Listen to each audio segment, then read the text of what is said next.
지난주까지 에베소서 설교를 모두 끝냈습니다. 16차례 설교를 했는데요. 주일날 오전에 설교를 듣고 난 청년들이 점심 식사 후에 카페나 소그룹 모임을 모여서 목사님이 오전에 한 설교 내용을 서로 발표도 하고 요약도 하고 질문도 하는 시간을 갖습니다. 그런데 한 청년이 질문을 했습니다. 그 질문의 내용은 예수님은 어떻게 십자가로 승리하십니까? 그 질문이 저의 귀에도 들려와서 그 질문에 대해서 한번 생각해 보기를 원했습니다. 에베소서는 교회가 어떤 존재인지, 하나님이 교회를 통해서 어떻게 하나님의 뜻을 이루시는지를 보여주는 말씀입니다. 그래서 하나님의 뜻을 이루는 일에 임무를 맡은 교회가 그 임무를 잘 감당하려면 준비가 되어 있어야 한다. 그래서 하나님의 전신갑주로 무장을 하는 것이 중요하다 그랬습니다. 그리고 우리가 상대하는 것은 사람이 아니라 그 사람 배후에 역사하는 마귀라고 했습니다. 그리고 마귀는 예수 그리스도 앞에 쩔쩔매면서 도망할 수밖에 없는 존재라고 했습니다. 왜냐하면 예수님은 마귀를 능히 물리치실 뿐 아니라 십자가로 마귀의 모든 권세를 도말하시고 무력화시키셨다고 성경이 말씀하고 있기 때문입니다. 그때 인용한 말씀이 골로새서 2장 15절입니다. 우리 다 같이 한번 읽겠습니다. 스크린에 있습니다. 시작. 통치자들과 권세들을 무력화하여 드러내어 구경거리로 삼으시고 십자가로 그들을 이기셨느니라. 아멘. 통치자와 권세들이라고 하는 것은 마귀를 가리키는 다른 이름입니다. 마귀의 권세를 무력화시키고 그 위선과 그 헛된 것을 드러내어서 온 세상 사람들에게 마귀가 이런 거다 하고 구경거리로 삼으셨고, 즉 십자가로 이기셨다는 말입니다. 지난주에 이렇게 설교했을 때 청년이 묻기를 십자가로 어떻게 마귀를 이깁니까? 하는 것이죠. 오늘 이 질문에 대답하려고 합니다. 누가 질문한다는 것은 그 사람이 건강하다는 뜻입니다. 누가 누구에게 질문한다는 것은 그 사람과 질문받은 사람 사이가 건강하다는 뜻입니다. 사람 사이가 건강하지 못하면 질문을 할 수 없죠. 사람은 아기로 태어나서 말을 시작하면서 질문을 합니다. 이게 뭐야? 저게 뭐야? 질문을 하면서 사람은 성장을 합니다. 질문을 하면서 사람은 지혜로워집니다. 지혜로운 질문은 진리로 인도하는 유익한 답변을 얻어낼 수 있습니다. 지혜롭지 못한 질문이라 할지라도 유능한 교사는 그 질문을 지혜로운 질문으로 바꾸어서 대답을 해주십니다. 바로 예수님이 그런 분이십니다. 예수님은 사람들의 질문을 기쁘게 받으셨고, 예수님 스스로도 너희는 어떻게 생각하느냐? 누가 강도 많은 자의 이웃이 되겠느냐? 이런 식으로 예수님은 질문을 많이 하셨습니다. 실바라고 하는 사람이 말하기를 모든 혁명은 질문으로부터 시작한다, 그렇게 말했습니다. 그러니까 바른 질문을 하기 시작하면 세상이 바뀔 수 있다는 말입니다. 그래서 교회에서 설교를 듣고 나서 설교에 대해서 생각해보고 질문을 하고 토론하는 것은 우리들을 건강하게 하고 성장하게 할 수 있습니다. 그러므로 우리가 소그룹에서 모였을 때 이렇게 질문하면 좋습니다. 오늘 오전에 목사님이 설교를 하셨는데 어떤 말씀이 제일 기억에 남습니까? 이렇게 하면 제일 간단한 질문입니다. 우리 청년들은 설교 가운데 들은 내용을 잘 요약해서 발표하는 사람을 뽑습니다. 아마 제비뽑기를 하는 모양이에요. 그래서 누가 걸릴지 모르기 때문에 설교 시간에 졸지 않으려고 애를 쓰는 것 같습니다. 참 좋은 제도입니다. 그렇게 설교 내용을 누군가가 요약 발표하고 그것을 재료로 해서 서로 토론도 하다 보면 설교 시간에 짧게 시간이 있어서 충분히 다루지 못한 부분들에 대해서 질문도 할 수 있고, 설교를 들으면서 내가 느낀 점이나 또 내가 과거에 경험한 바들을 서로 나누다 보면 우리는 서로에게 배울 수도 있습니다. 그렇게 하는 만큼 우리들은 성장할 수 있습니다. 건강한 사람, 건강한 공동체는 그렇게 서로 질문하고 서로의 의견을 나누는 공동체입니다. 우리 새소망 교회가 이 일에 조금 더 발전할 수 있기를 바랍니다. 아멘. 할렐루야. 아멘. 그러면 오늘 질문, 예수님께서는 어떻게 십자가로 이기셨는가? 이 질문을 생각해 보겠습니다. 이 질문은 골로새서에서 있습니다. 골로새서는 골로새 교회에 보내는 바울 사도의 편지입니다. 에베소서와 골로새서는 내용이 아주 흡사합니다. 그래서 쌍둥이 서신이라는 별명이 있습니다. 에베소서가 교회에 대한 이야기라면, 교회가 하나님의 뜻을 어떻게 이룰 것이냐에 대한 이야기라면, 골로새서는 그리스도에 대한 이야기입니다. 하나님이 그리스도 안에 모든 신성으로 충만하게 하셨으므로 그리스도를 모시고 사는 사람은 다른 것이 부족함이 없다. 그러니까 어떤 사람들이 너희는 예수님을 믿지만 이것도 하고 저것도 해야 된다 하고 우리를 속이려고 할 때 그런 속임에 넘어가지 말아라 하는 내용을 담고 있습니다. 바울은 골로새서에서 내가 이것을 말하면 아무도 교묘한 말로 너희를 속이지 못하게 하려 함이라 그렇게 말씀합니다. 누가 철학과 헛된 속임수로 너희를 사로잡을까 주의하라 그렇게 말합니다. 그러니까 예수님을 믿는 우리들이 2000년 전에 초대교회가 성도들을 속이려고 하는 거짓 가르침이 있었다는 것입니다.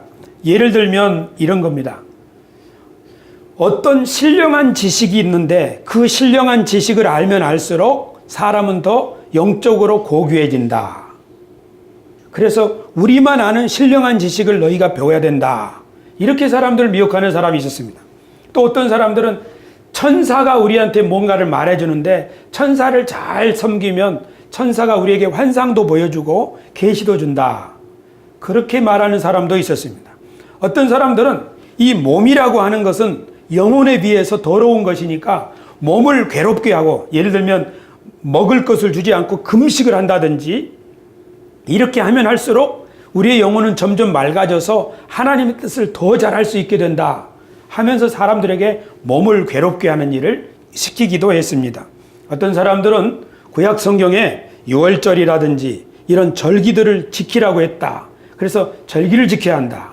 또 어떤 사람들은 아브라함의 자손이 되려면 몸에 표시를 해야 되는데 그것이 할례다. 몸에 아브라함의 표시인 할례를 받아야 된다. 어떤 사람들은 안식일에 이런 일을 하면 안 되고 저런 일을 하면 하나님이 벌을 주실 것이다. 이런 다양한 가르침을 통해서 이 그리스도 예수를 믿는 사람들을 자기 말 듣게 하고 자기의 종이 되게 하려고 하는 사람들이 생겨났다는 것입니다. 그래서 골로새서에서 바울 사도께서는 그런 사람들의 거짓 가르침에 속지 마라. 예수 그리스도를 믿는 사람은 충분하다. 이렇게 설명하는 겁니다. 왜냐하면 2장 3절에 예수 그리스도 안에는 하나님의 모든 지혜와 지식의 보화가 들어있기 때문에 예수 그리스도를 모신 사람은 예수 그리스도 안에 있는 모든 지혜와 지식이 그와 함께하는 것이다. 어떤 특별한 신령한 지식이 더 필요한 것이 아니다. 천사보다도 더 높으신 분, 그분이 예수 그리스도인데 그 예수 그리스도를 모신 사람들은 어떤 천사를 숭배할 필요가 없는 존귀한 하나님의 백성이다. 할렐루야. 예수님과 함께 세례를 받은 사람들은 예수님이 그 사람을 모든 죄를 깨끗하게 해주시고 구약 성경에 있는 모든 의식들, 이런 것 저런 것 지켜야 한다고 하는 이런 의식들이 그에게는 더 이상 해당되지 않도록 다 씻어버리고 십자가에 못 박아버렸기 때문에 누구의 거짓 속임수에 넘어가서는 안 된다. 그리스도 예수를 믿는 사람들은 그 예수님으로 충분하다. 특별히 예수님은 이 마귀를 십자가로 완전히 이기셨기 때문에 예수 믿는 우리들도 예수님과 함께 마귀를 능히 이길 수 있다. 십자가로 승리하셨느니라. 이 말씀을 그 가운데 하는 겁니다.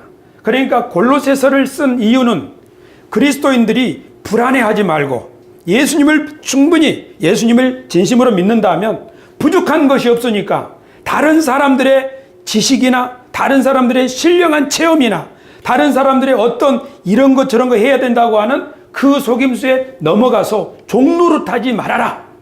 예수님 한 분으로 충분하다. 이 말씀을 들려주고 있는 것입니다. 그런데 저는 생각해 보았습니다. 2000년 전에는 그런 천사숭배라든지 어떤 신령한 지식을 가지고 교회에 들어와서 사람을 속이는 사람들이 있었습니다. 그러나 오늘날에는 어떻습니까? 오늘날 어떤 사람들이 잘못된 지도자를 만나서 자기의 시간과 재산을 몽땅 그 지도자에게 빼앗기고 그 지도자의 종노릇하는 경우가 있습니다. 그런 사람은 가정을 망가뜨리기도 하고 심지어 자신의 몸을 해롭게 하기도 합니다. 이런 잘못된 가르침을 쫓는 사람, 또 이런 잘못된 가르침이 우리 주변에도 있습니다. 가장 대표적인 잘못된 가르침은 이슬람 과격 분자들의 가르침입니다. 이슬람 교회의 어떤 과격한 사람들은 가난한 사람들을 데려다가 먹이고 입히고 하면서 그들에게 자신들의 사상을 주입하는데, 너가 비록 이 세상에서 힘들고 어렵게 살지만 이슬람 신조에 이슬람 신앙에 배반하는 사람들, 반대하는 사람들을 내가 죽인다면, 그들을 테러한다면 너는 천국에 들어가서 굉장히 좋은 침대와 황홀한 경험들을 하게 될 것이다. 이 세상에서 먹어보지도 못한 좋은 음식과 과일들이 너를 위해 제공될 것이다. 이런 가르침을 어린 청소년 여자들에게 다 주입하다 보니까 그 거짓된 가르침에 속은 사람들이 몸에다 폭탄을 두르고 많은 사람이 있는 곳이나 차에 들어가서 자살 테러를 하는 것을 우리는 뉴스로 듣습니다. 무슬림 신자들이 믿는 그런 천국, 사람을 죽이면 내가 들어가서 황홀한 경험을 하게 하는 그런 천국이 여러분 있습니까? 없습니까? 그런 천국은 없습니다. 이슬람 과격단체에 속아서, 거짓 가르침에 속아서 다른 사람도 죽이고 자기도 죽는 것입니다. 그런데 우리 기독교에서는 어떤 천국을 믿습니까? 우리 기독교인들도 죽어서 들어가는 천당 신앙을 갖고 있습니다. 우리가 죽은 후에 천국에 들어갈 것이라고 우리는 믿습니다. 하지만 성경을 자세히 살펴보면 천국은 우리가 죽은 후에 들어가는 세상이 아니라 우리가 이 땅에서 경험하게 될 세상이라고 말씀하고 있습니다. 예수님의 관심사는 우리를 천국으로 데려가는 것이 아니라 하나님의 나라를, 천국을 우리에게 주시려는 것입니다. 예수님이 오면서 내가 천국을 가지고 왔다. 천국 회개하라. 하나님의 나라가 가까이 왔다. 하나님의 나라가 너희에게 임하기를 기도하라. 그렇게 우리들을 가르치셨습니다. 그러므로 천국은 우리가 죽어서 누리는 어떤 세상이 아니라 우리가 살아서 누리는 하나님의 통치의 경험을 말합니다. 사람이 죄짓고 탐심에 빠져서 산다면 자기도 해롭게 되고 가정도 해롭게 되고 사회도 점점 어두워지고 많은 사람이 죽습니다. 이것은 살아있으나 지옥과 같은 것입니다. 실제로 우리 주위를 살펴보면, 그리고 우리의 과거를 경험해 본다면, 또 반추해 본다면, 정말 더 이상 살고 싶지 않다. 그런 경험을 할 때가 있습니다. 그것이 지옥이 아니면 무엇입니까? 천국이 뭡니까? 하나님의 나라는 그런 지옥과 같은 삶을 사는 우리들에게 정말 감사하다. 정말 살 보람이 있구나. 나에게 희망이 있구나. 하나님이 나와 함께 하시는구나. 전혀 다른 새로운 삶을 주시는 것, 그것이 바로 주님께서 우리에게 주시려고 하는 하나님의 나라입니다. 예수님의 가르침을 자세히 살펴보면 죽은 다음에 어떻게 해야 된다는 것을 주로 가르치고 있습니까? 아니면 우리가 이 땅에서 어떻게 살아야 한다는 것을 주로 가르치고 있습니까? 예수님의 산상수훈을 보십시오. 우리가 사람들에게 어떻게 대해야 하는지, 우리가 어떤 식으로 기도해야 하는지, 어떻게 선을 행해야 하는지, 이 땅에서 어떻게 살아야 하는지를 잘 가르쳐주고 있습니다. 예수님이 우리에게 주시는 하나님의 나라에 대한 이야기요, 천국의 이야기입니다. 우리는 이슬람 과격단체들, 자살 폭탄 테러하는 사람들을 바라보면서 그들이 가지고 있는 거짓된 천국 신앙을 우리는 불쌍히 여기고 있습니다. 하지만 우리 개신교 안에도, 우리 기독교 안에도, 가톨릭을 포함해서 많은 사람들이 천국에 대한 그릇된 생각으로 자신의 가정과 재산과 자신의 청춘을 오로지 교회 활동, 종교 활동, 예배 활동, 신앙생활 활동, 거기에 쏟아놓고 있는 지나친 사람들도 있다는 것을 우리는 알아야 합니다. 교우 여러분, 지난 1월 말 저는 저희 처남을 장례식을 치렀습니다. 저보다 4살 아래의 처남입니다. 저희 처남은 전도사입니다. 서울에 있는 모 교회의 전도사입니다. 반드시 천국에 들어가야 한다는 일념으로 많은 사람들을 찾아다니면서 복음도 전하고 신방도 했던 그런 전도사입니다. 10년 전에 아내와 사별하고 어린 2 자녀가 있는데 그 2 자녀를 노모에게 맡기고 자신은 전도사로서 오로지 기도하는 일과 신방하는 일, 교회 일에 힘썼습니다. 그 측근에 있던 어떤 사람의 말이 제가 장례식에서 들었는데, 우리 박 전도사님은 1년에 1000가정 정도 신방을 합니다. 그것도 지방에까지 가서 밤 늦게 새벽 2시에 서울에 도착하더라도 새벽 기도는 빠지면 안 된다는 일념으로 또 교회 가서 새벽 기도를 드리고, 그래서 교회 안에서 늘 졸고 있는 전도사님, 자동차 운전하다가도 신호등에 걸리면 잠에 빠지기가 일수인 그런 전도사님, 47의 나이로 세상을 떠났습니다. 올해 목사 안수를 받을 예정이었습니다. 저희 처남 전도사의 삶은 천국에 대한 갈망과 지옥에 대한 두려움으로 가득 차 있었습니다. 누가 저희 처남을 죽였습니까? 무엇이 그 박 전도사를 죽였습니까? 바로 거짓된 가르침, 잘못된 사상이 그렇게 소중한 생명과 돌보아야 될 가정이 있는 사람을 죽였던 것입니다. 우리가 잘 아는 말씀 요한복음 10장 10절에 도적이 오는 것은 도적질하고 죽이고 멸망시키려는 것뿐이요, 예수님이 이 땅에 오신 것은 양으로 생명을 얻게 하고 더 풍성히 얻게 하려는 것이라고 말씀하고 있습니다. 여기서 말하는 도적은 마귀입니다. 정말로 마귀는 어떤 사람들에게 중독에 빠지게 하거나 술, 마약, 일, 여러 가지 중독에 빠지게 해서 가족도 몰라보고 대인관계도 엉망으로 만들고, 그래서 자기 자신의 삶을 망가뜨리게 하고 있습니다. 이것이 바로 마귀의 전략입니다. 그러나 마귀의 또 다른 전략이 있습니다. 그것은 잘못된 교리, 잘못된 신념을 사람들에게 주입해서 그 사람의 생명을 앗아가는 것입니다.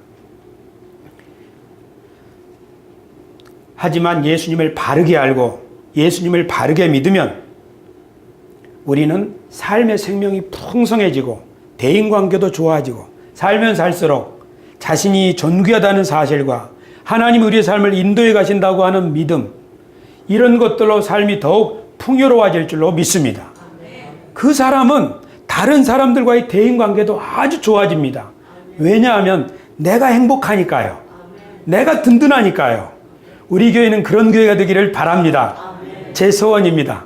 살면 살수록 친구가 많아지는 사람, 살면 살수록 인생이 얼마나 남았든지 간에 행복하고 미래가 기대가 되는 사람, 바로 그것이 생명을 넘치게 주시는 주님의 선물인 줄 믿으시기 바랍니다. 왜냐하면 예수님은 진리이시기 때문입니다. 성경에 예수님이 말씀하시기를 진리를 알지니 진리가 너희를 자유롭게 할 것이다. 여기서 진리란 말은 참된 가르침입니다. 헬라어로는 진리라고 하는 말이 감추어져 있는 것이 드러나게 되는 것이라고 말합니다. 잠언에 보면 어리석은 자는 온갖 말을 믿으나 슬기로운 자는 자기의 행동을 삼가느니라 그렇게 말합니다. 그러니까 어리석은 사람은 사람들의 말을 그냥 믿어버리는 사람입니다. 지혜로운 사람은 저 사람의 말이 무슨 뜻이지? 왜 저런 말을 하는 거지? 하면서 생각한다는 것입니다. 그러므로 진리라고 하는 것은 그 말이든지 상황이든지 그것이 왜 그럴까 하고 생각해 보면서 이래서 이렇구나 하고 자기의 확신에 이르러서 사람들의 말이 아니라 자기가 깨닫고 확신한 바를 따라 살아갈 때 우리가 발견하게 되는 것, 그것이 바로 진리라고 말할 수 있습니다. 그러므로 우리들이 이렇게 생각해 보는 거, 이거 굉장히 중요합니다. 우리가 자녀들에게 어떻게 살아야 하는지 가르치는 거 참 중요합니다. 하지만 우리 자녀들에게 반드시 가르쳐야 되는 것이 있습니다. 그것은 바로 무엇이 진리인가, 왜 이것이 옳은가, 왜 우리는 이렇게 살아야 하는가 하는 것을 생각하는 겁니다. 우리 자녀들이 앞으로 살아가게 될 그 세상, 30년 뒤에 그 세상은 오늘 우리가 가르친 것을 그대로 가지고 그들이 살면 맞지 않습니다. 우리들도 우리 부모님이 살던 시대에 가르침을 받은 그대로 오늘 그대로 살려고 하면 우리 삶은 이 사회에서 이상한 사람, 고리타분한 사람이 될 것입니다. 그러니까 우리 청년들이 또 우리 자녀들이 앞으로 그들이 주역이 될 세상은 우리들의 지혜로는 해결할 수 없는 문제들이 많이 있을 것입니다. 그때 왜 그러는지 생각하고 하나님의 말씀도 비추어 보고 이래서 이렇게 해야 되는구나 하고 이렇게 사고할 줄 아는 인재를 만들어낸다면 우리 자녀들의 세대에서 우리가 맞이하게 될 지구적인 위험을 극복할 수 있고 그 위험으로부터 우리를 건져낼 수 있는 요셉과 같은 구원자들이 일어날 수도 있다는 사실을 우리는 기억해야 하겠습니다. 할렐루야. 청년 여러분, 여러분들도 이런 역량을 갖출 수 있도록 부단히 노력해 주시기를 바랍니다. 그래서 지금 여러분들이 하고 있는 하나님의 말씀에 대한 진지한 토론과 질문들, 이것은 매우 중요한 것이고 그뿐 아니라 직장에서든지 학문 활동을 하든지 간에 생각하고 또 그 생각한 것을 나누고 이렇게 하면서 창조적인 역량을 갖출 수 있는 인재로 자신을 세워가는 데 힘쓰기를 바랍니다. 할렐루야. 우리 청년들에게 그런 사람 될 수 있도록 격려 박수 한번 합시다. 왜냐하면 우리가 더 늙었을 때 우리를 구해줄 사람들이 바로 이들이기 때문입니다. 우리는 지금 예수님께서 십자가로 어떻게 승리하셨는가 하는 그 주제를 가지고 이 말씀이 골로새서에서 나온 말씀이다. 그리고 그 골로새서의 말씀은 그리스도인들에게 다른 사람들에게 속지 말아라. 예수 그리스도로 충분하다 하는 그 안심, 믿는 자들에게 안심을 주려는 과정에서 나온 말씀이라고 우리가 배우고 있습니다. 그런데 예수님이 십자가로 이기셨다, 승리하셨다, 이 질문을 대답하기 전에 하나 더 질문하겠습니다. 그것은 누구에게 이기셨는가 하는 겁니다. 예수님이 누구에게 이기셨는가? 우리가 지난주에 배운 대로 마귀에게 이기셨죠. 이 세상에는 두 종류의 통치자가 있습니다. 그것이 바로 로마서 5장 21절에 있는 말씀인데요. 우리 스크린을 보고 다 같이 한번 읽어보겠습니다. 시작. 이는 죄가 사망 안에서 왕노릇한 것 같이 은혜도 또한 의로 말미암아 왕노릇하여 우리 주 예수 그리스도로 말미암아 영생에 이르게 하려 함이라. 아멘. 여기 보면 두 왕노릇하는 것이 있습니다. 하나는 죄가 사망 안에서 왕노릇합니다. 죄가 다스리는 세상이 있습니다. 또 하나는 은혜가 다스리는 세상이 있습니다. 죄가 다스리는 세상에서는 사망의 열매가 맺고 은혜가 다스리는 세상에서는 생명이 풍성해질 것입니다. 사망을 낳는 죄, 이 죄가 무엇입니까? 죄는 사람을 죽음에 이르게 하는 것입니다. 올해는 3.1운동 100주년이 되는 해입니다. 1919년 3월 1일 우리 민족은 손에 손을 들고 대한독립 만세 하면서 일본에게 우리 민족의 자주권을 외쳤습니다. 그런데 그때 일본은 왜 그렇게 많은 한국 사람을 죽였습니까? 사람을 사망에 이르게 하는 것이 죄라고 했습니다. 그러므로 일본은 우리가 더 많이 가져야 된다고 하는 이 제국주의의 귀신이 일본의 지도자들의 마음에 확 사로잡아서 그들을 종으로 삼았을 때 일본의 지도자들은 우리가 한국도 먹고 우리가 중국도 먹고 이렇게 하자. 그래서 그 제국주의의 귀신이 들어간 일본 사람들이 많은 한국인과 중국 사람들을 죽였던 것입니다.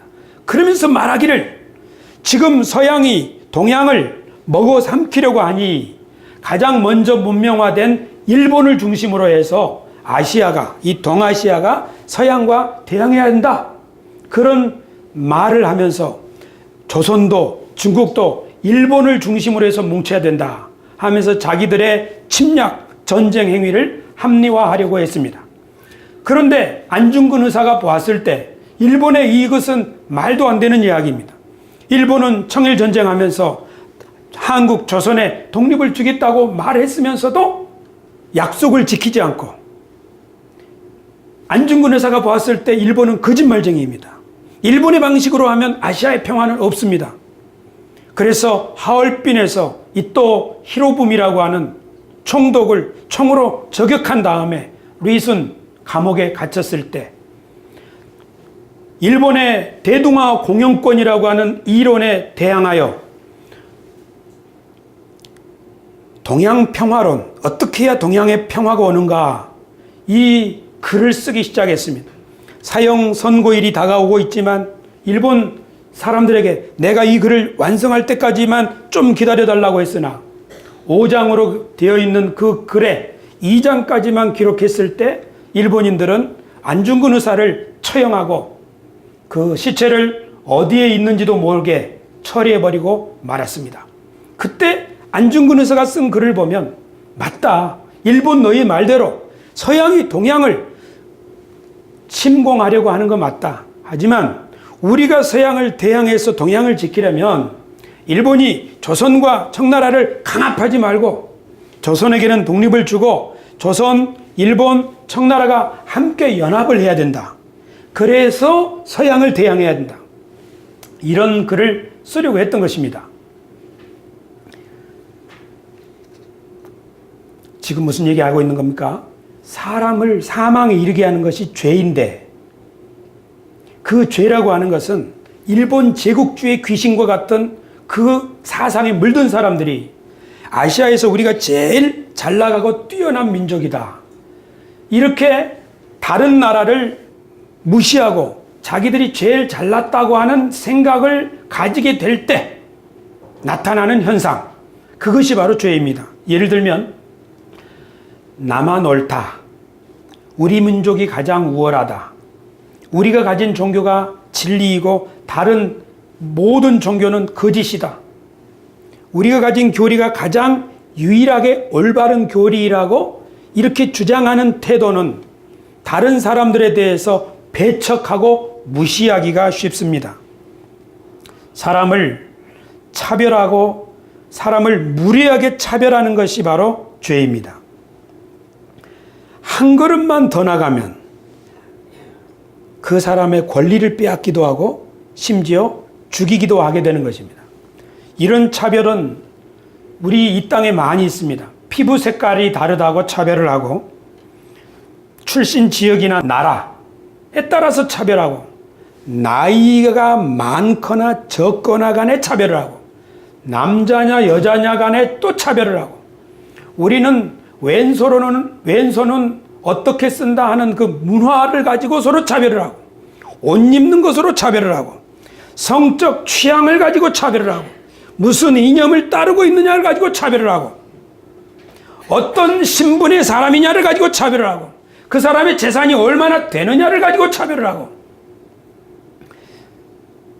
조롱을 하고 그런 것이 바로 죄입니다. 차별이 있는 세상은 무리한 차별이 있는 세상은 죄가 다스리는 세상이고 그런 차별이 있는 곳마다 사망이 점점 늘어나게 됩니다. 반대로 은혜가 왕노릇하는 세상에 있습니다. 하나님이 이 모든 것을 우리에게 주셨음을 감사하며 사는 사회입니다. 하나님이 나에게 모든 죄를 용서하셨으니까 나도 용서하면서 살아야 된다. 이렇게 생각하며 사는 그런 사회가 있습니다. 은혜가 왕노릇하는 세상에서 가장 존경받는 사람은 먼저 대접하는 사람입니다. 예수님께서는 그렇게 대접을 받고 싶은 대로 네가 먼저 남을 대접하라. 이것이 가장 중요하다. 그렇게 가르치셨죠. 예수님이 실제로 그렇게 하셨습니다. 예수님은 정말 존귀한 하나님의 동등한 분이시지만 자기를 낮추시고 자기의 권리를 다 비우셔서 종의 형체로 사셨습니다. 그리고 십자가에 죽으셨습니다. 하나님께서는 예수님을 다시 살리셔서 가장 높이 올리셨습니다. 우리들이 바로 이 예수 그리스도를 믿고 그리스도의 정신을 따르는 사람들입니다. 할렐루야. 우리 교회에 이태희 어린이가 있습니다. 올해 초등학교 1학년 입학하게 됩니다. 작년까지 이태희랑 제가 시간을 가지면서 태희가 들려주는 동화, 이야기, 태희가 들려주는 노래를 들으면서 배우면서 함께 시간을 했습니다. 그 중에 한 노래가 있는데 여러분에게 소개하겠습니다. 진리가 담겨 있는 노래입니다. 요건 몰랐지, 요건 몰랐지, 높아지려 하면 낮아진다는 요건 몰랐지, 요건 몰랐지. 태희가 저에게 가르쳐준 노래입니다. 죄가 다스리는 세상은 높아지려 하는 세상이고 은혜가 다스리는 세상은 자기를 낮추는 세상입니다. 할렐루야. 은혜가 다스리는 세상은 생명으로 풍성해집니다. 어제 저는 어떤 집사님과 식사를 했습니다. 이 집사님은 사업을 하는 사람입니다. 그래서 사업의 파트너들을 위해서 술 자리에 참석하게 될 일들이 많았다고 합니다. 그리고 그 자리를 흥을 띄우기 위해서 주도적으로 술도 마시고 2차, 3차까지 열심히 살았다고 합니다. 그런데 하나님의 은혜를 알아가면 알아갈수록 왠지 그 자리가 어색해지고 자기에게 맞지 않더라는 겁니다. 그래서 그 자리를 점점 멀리 했지만 이제는 술자리를 갖지 않아도 사업을 잘 운영할 수 있다는 확신이 들었다는 겁니다. 할렐루야. 이게 나하고는 어울리지 않구나. 그리고 더 좋은 친구들도 많이 사귀게 됐다는 거지요. 그 말을 듣고 하나님이 지금 은혜 가운데서 역사하고 있군요. 그 사람은 지금 하나님의 은혜 가운데서 살아가고 있는 사람입니다. 왠지 나하고 맞지 않는 것 같아요. 죄가 다스리는 세상의 삶의 풍속이 나하고 맞지 않는 것 같아요. 에베소서에서 바울이 말씀하기를 서로 친절하게 여기며 불쌍히 여기며 서로 용서하기를 하나님이 그리스도 안에서 너희를 용서하신 것 같이 하라. 은혜 안에 사는 사람은 다른 사람을 비하하고 비방하는 말 이런 게 어울리지 않습니다. 할렐루야. 우리들이 은혜 안에서 살아가고 은혜가 다스리는 세상에서 살아가는 사람입니다. 예수님이 바로 그런 분입니다. 그러면 이제 이 질문에 대답을 하겠습니다. 무슨 질문입니까? 예수님은 어떻게 십자가로 승리하셨는가? 예수님이 은혜의 주님이라면, 예수님이 승리하려면 죄가 다스리는 세상이 아니라 은혜가 다스리는 세상을 만들어야 예수님이 승리하는 것입니다. 그래서 예수님은 승리를 거두기 위해서 하나님의 은혜가 무엇인지를 사람들에게 몸으로 보여주셨습니다. 바로 그것이 십자가입니다. 히브리서에 이런 말씀이 있습니다. 예수님이 죽음으로 죽음을 이기셨다는 말씀인데요. 자녀들은 혈과 육에 속하였음에 그도 예수님도 또한 같은 모양으로 혈과 육을 함께 지니심은 죽음을 통하여 죽음의 세력을 잡은 자 곧 마귀를 멸하시며 또 죽기를 무서워함으로 한평생 매여 종노릇하는 모든 자들을 놓아주려 하심이니. 할렐루야. 죽음을 통해서 죽음의 권세를 가진 마귀를 무력하게 하셨다는 말씀입니다. 3.1 운동은 세계적으로 존귀한 운동이라고 기념되고 있습니다.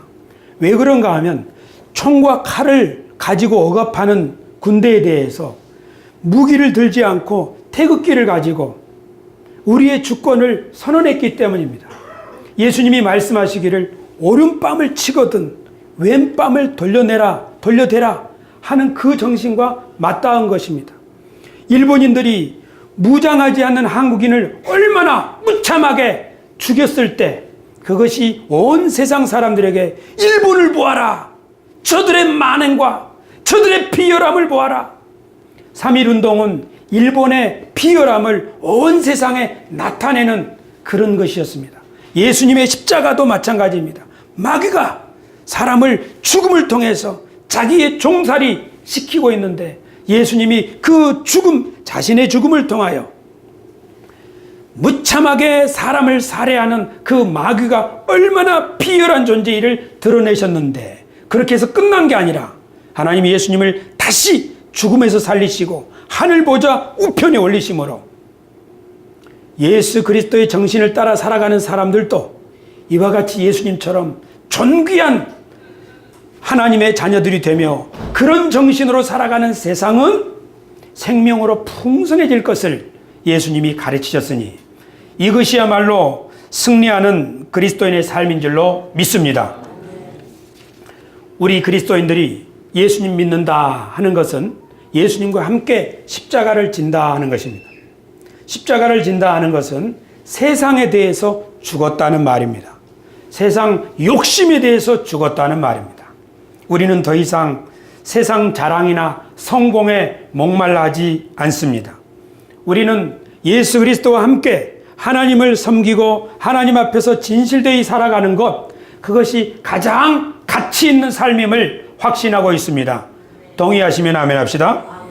우리는 예수님의 가르침을 따라 먼저 대접하고 자기를 낮추고 섬기는 삶이 바로 가장 고귀한 삶임을 확신하고 살아가는 사람들입니다. 그것이 바로 십자가를 지는 삶이요. 그를 통해서 우리들도 예수님처럼 승리할 수 있고 예수님의 승리가 우리의 승리가 된다는 사실을 믿으시기를 바랍니다. 우리 교회는 하나님의 경륜을 배우고 익히고 가르치고 누리는 것을 목표로 하고 있습니다. 하나님의 경륜을, 즉 하나님의 뜻이 이 땅에서 우리를 통해서 이루어지게 하는데 두 가지 실천사항이 있습니다. 우리 주보에 있는 것처럼 첫째는 먼저 대접하라. 이것이 황금률입니다. 두 번째로는 빌립보서 2장에 있는 것처럼 예수님처럼 자기를 비우라. 우리가 예수님을 따라서 먼저 대접하기를 힘쓰고 나를 낮추고 상대방을 존중하기 시작할 때 하나님의 뜻은 우리를 통하여 이루어지게 되고 우리들도 십자가를 지는 삶, 십자가를 통하여 이기는 삶, 그러한 삶을 누리게 될 줄로 믿습니다. 할렐루야. 하나님이 여러분과 함께 하십니다. 하나님이 지금도 일하고 계십니다. 우리 모두 이 신앙으로 승리하는 그리스도인들이 됩시다. 기도하겠습니다.